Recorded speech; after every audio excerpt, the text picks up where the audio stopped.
Did you know there are places in the world that look like countries, act like countries, even though issue passport as well, but legally they are not countries. Kurdistan has its own government, flag, even a parliament as well, but it's not officially a country. So what really makes a country a country? And who decides this? Let's find out. Think of a country like a recipe. To bake a perfect cake, you need certain ingredients and leave one out and it just doesn't work. Most countries are the same. So there are 4 essential ingredients, or can say pillars, every country needs before the world it recognizes at one. So today we will break down these 4 must-have pillars and explore why they matter, and dive into some fascinating real-world examples like Kurdistan and the Knights of Malta. We will also look at how the modern idea of countries came to be, and finally answer the question, who gets to decide if a country is a country? According to the international law, specifically the Montevideo Convention, a country needs 4 key pillars.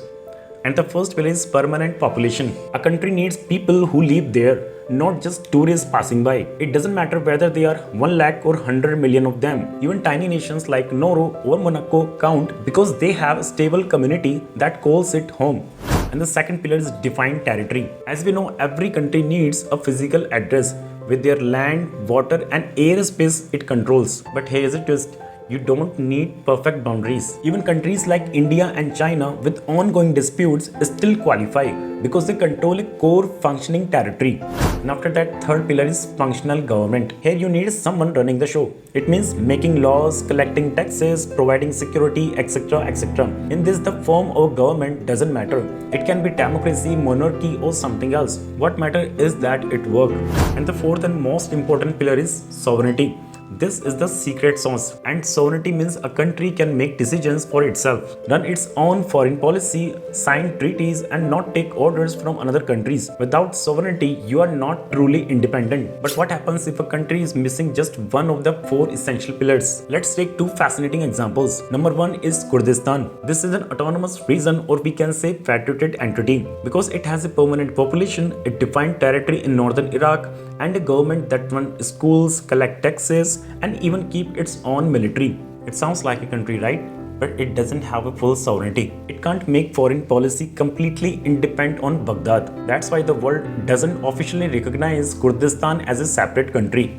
And the second example is this sovereign military order of Malta. But here is again a twist. The Knights of Malta do have sovereignty. They issue passports, maintain diplomatic relations with over 100 countries, and even hold observer status at the UN.